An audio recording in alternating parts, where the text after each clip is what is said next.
This is NDTV.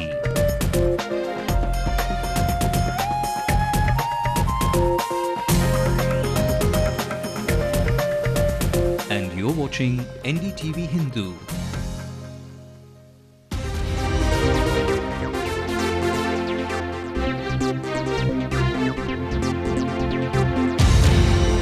Hello and welcome to Headlines Now on Ndtv-Hindu. I'm Ramanathan and our focus on the show today, the moral policing by the Chennai City Police on the streets. What should be done to the policemen who go beyond the line? We will hear from the victim of the police atrocities herself.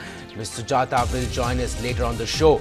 Our reporter Shabir Ahmed will also give us the latest on the political parties being deeply divided on the process of the setting up of the upper house here in Tamil Nadu, and P. Mohammed will join us for the latest in the swine flu deaths. But before all that, a look at the headlines. The deadly swine flu claims one more life in the city. Fawzia Banu, lecturer at SIET, dies at a private clinic in Ananagar. The promises don't seem to be translating into action. Two swine flu centers in the city have no stock of medicines at all. Health Secretary promises to look into it. After Ndtv-Hindu brings to light the harrowing experience of couple at the hands of a police inspector on moral policing spree, the SI is suspended. For that, he gave a big slap on his, it was very hard, and he gave a slap on his left ear. And I was like very threatened. Political parties divide over the upper house in Tamil Nadu legislature. PMK sides up with the ruling combined. Other parties continue to suck. Team India for the Australian Test Series announced Yuvraj shown the door while Zahid Khan makes a comeback after injury. Meet the man who makes Indiran shake a leg. It's an Ndtv-Hindu exclusive. Let's also take a look at the headlines making national news stories. As the all-party delegation meeting happens in Srinagar, individual politicians drop in to meet key separatist leaders later this evening. 21 people are killed after a goods train collides with stationary passengers at Madhya Pradesh. The driver and station master suspected to be drunk. The hunt for the two men involved in Jama Masjid shootout is on. One of the Taiwanese nationals still critical. While Australia wants those heading for the Commonwealth Games to be vigilant, they say a terror attack could happen anytime, anywhere. 72 people are killed in Uttarakhand where the Tehri Dam set to release more water. Flood fears arise in Western India. Well, a top story on Headlines Now tonight. After Ndtv-Hindu aired a story on how a research student and her friend were manhandled by the police, the sub-inspector in question has been suspended and the case is now under further investigation. The PhD student from the University of Madras, Ms. Sujata, was caught unaware when her male friend and her were reportedly harassed by a cop for just having a conversation on the streets. The two of them were reportedly forced into the patrol vehicle, after which the woman was threatened by the cop.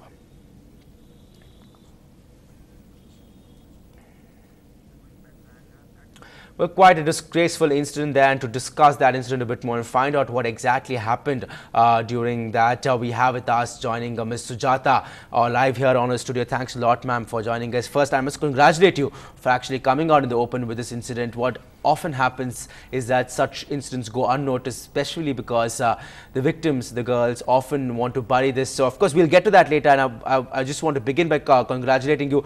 But before we get into why you did take the decision to come out and open, I want to ask you, and for the benefit of our viewers, what exactly happened? How did the cop behave when he saw you, you and your friend on the streets that day? Yeah, as I said before, I went to the library on 13th in the afternoon, 1:30, and I left the library by 4:45.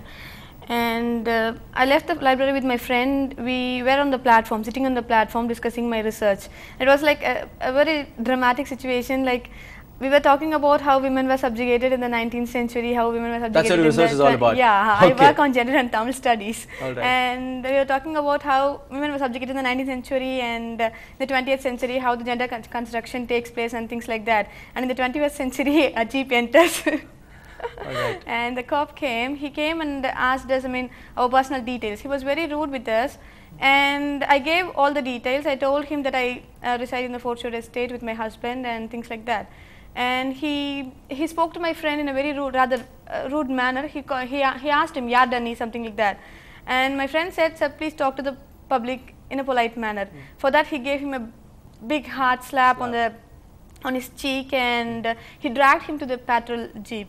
So I was like very threatened, and I became very nervous. All right. So I asked him like, what did we do for you to do this? So he said, you misbehaved on the road and things like that. I said, so what do you mean by misbehave? We don't do anything. We were just discussing this research. And he said, like, you are somebody else's wife. How can you sit beside some other man? Who Must have been quite a harrowing experience. Yeah. Yeah, okay. I'm glad you're taking this in good spirit, although you're smiling even while narrating such a harrowing experience. But then, do you think, you know, the sub-inspector has been suspended? Yeah. And but do you think, personally for you and for the entire issue in general, to make sure that such incidents don't happen again, do you think a suspension of the SI is enough, or do you seek more from the administration? No, when we took the incident, first of all, we didn't take it as an isolated incident. We took it as an issue. So the SI behaved in such a manner. It is not just his personal problem. Actually, it is socially deep-rooted. It is in the social consciousness. When a public sees a man and woman sitting together, they think that, I mean, they have a wrong conception about it. So a debate should take place in the society about this thing. Okay. Coming to this case, you in particular, as you started off by saying, you know, not many girls come out in the open, and that perhaps is the problem. But what is it that made you say, I'm not going to leave it here, I am going to take the next step and, you know, take it forward? I felt it is necessary because I work on gender and Tamil studies, as I said before, and I have some theoretical experiences, but it is a practical challenge for me. And I thought, like, if I mean, a research scholar like me, if we don't do it, who else will do? Who else will? If there was a UG student in my position, probably she would not do it. She would not so with and experience, I'm sure you have shown the way to all those people. Sujata, thanks a lot for joining us in our studio today. Clearly, and the message we want to send out there from this discussion is that anything which happens, any kind of incident, similar incident happens, it's best for the girl, or for that matter a guy, to go out in the open and make sure they take it to the next level, so that the person who does anything like this is punished. Thanks a lot, Sujata, for joining us. And I personally want to thank the police officials too, because they were like very kind with us, like very friendly, and they're assured that moral policing is not like is not the duty of the police. Rampant. Yeah. All right. So, thank you, Sujata, for joining us. Thank you. Moving on. Last week, it was an official in the Chief Minister's office who died due to swine flu. The latest victim of the H1N1 virus is a lecturer of a women's college in Chennai. Now, this is the 11th official swine flu death in Tamil Nadu this year, and the second in the last 10 days. While the Tamil Nadu government maintains adequate steps are being taken to contain the spread of the flu, the ground reality seems quite different. Is this too little too late? As people queue up for swine flu vaccines, many young professionals are succumbing to the virus. A lecturer in a women's college in Chennai at a private clinic in Ananagar on Sunday night, the second victim in 10 days. The state's official swine flu death toll now stands at 11. Chennai, Sriperumbudur, Coimbatore, Kanyakumari, Hosur and Vellore have been hit.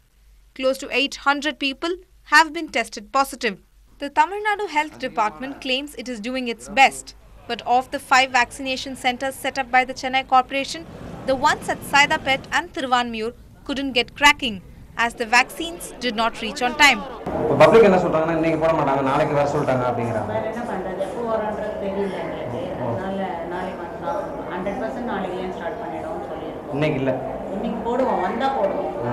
அப்புறம் ஜனங்க அதுக்காக wait பண்ணிட்டு எங்களை திட்டிட்டு கடைசில public பத்தி தான் உங்களுக்கு தெரியும். கடைசில நம்மளே திட்டிட்டு இவ்வளவு நேரம் உட்கார வச்சுட்டு ஊசி வரலன்னு சொல்றாங்க அப்படின்னு எங்களே திட்டிட்டு போவாங்க. அதனால எதுக்காக வைக்கிறதுன்னு சொல்லிட்டு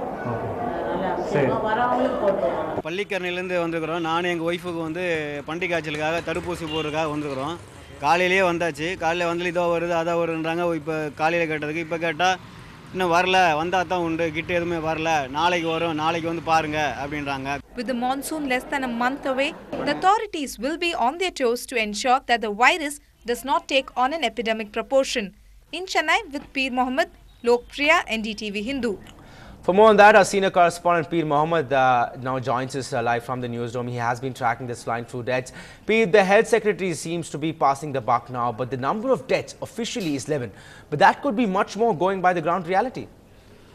Yes, Ram, the epidemic started way back in July. July, the first instance of swine flu death was reported from Kanyakumari district, and in fact the health workers, the public health officials claimed the toll was as high as 7 from Kanyakumari district alone. And then we had reports from Coimbatore, Vellore and other areas including Sri Perumbudur. There was a death last fortnight, a woman died of swine flu, but the official toll is put at 11, but the toll could be much more according to public health officials, Ram. Right, P. Thank you for joining us with the latest on that story. Time to take a quick break on headlines now, but on the other side, it's politics on the house in Tamil Nadu. Kalainga's dream in the legislature sees political roadblocks on the other side.